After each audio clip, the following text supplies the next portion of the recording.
During the late 80s, there was a popular arcade game called Midnight Resistance. As a kid, I remember pumping tons of quarters into this machine at my local mall arcade or Round Table Pizza. For those of you who don't know, Midnight Resistance was a follow-up to a previous game known as Heavy Barrel. The game's story is set in a dystopian future where you set off to rescue your family who has been kidnapped. The game does have some of that 80s action movie charm, a very popular trope for its time. The big change for this title was the viewpoint the player had, and there had been a lot of speculation as to why this switch had happened. This game could be accused of riding the popularity wave Contra had established before, as many of my friends had made mention of the comparison between the two games of the past. But besides the similarities, I still love this game. It could be argued that this game was so popular, it made a movie cameo in one of the greatest films ever made, RoboCop 2.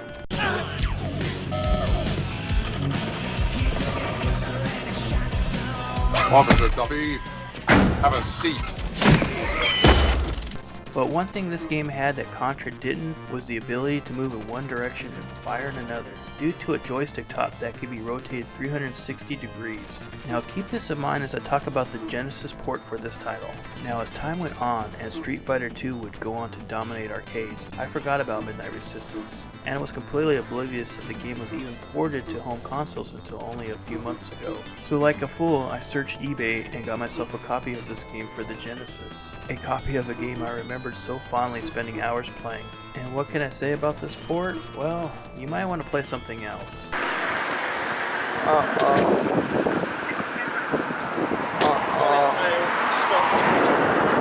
And the boss fights are as fun as I remember, but it's just those damn controls. Remember earlier when I mentioned that the arcade version had a special joystick to allow you to move in one direction and fire in another? Well, this is where we get lost in translation. You can still move and fire in two different directions, but it requires you holding down a button to keep aiming in the set direction you want.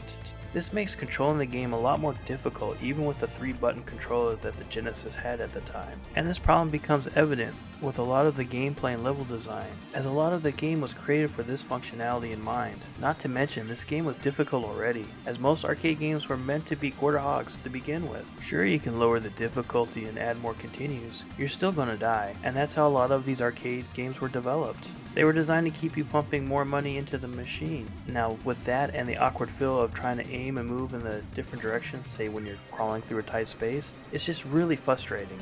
And that's the sad thing. You can tell the game developers did their best, or at least the best they could, trying to port this game over. The visual and the charm of the game is still there. It was probably as close to playing in the arcade at home as you can get. But the controls for the game with the Genesis controller just kills all the momentum and the fun for this title.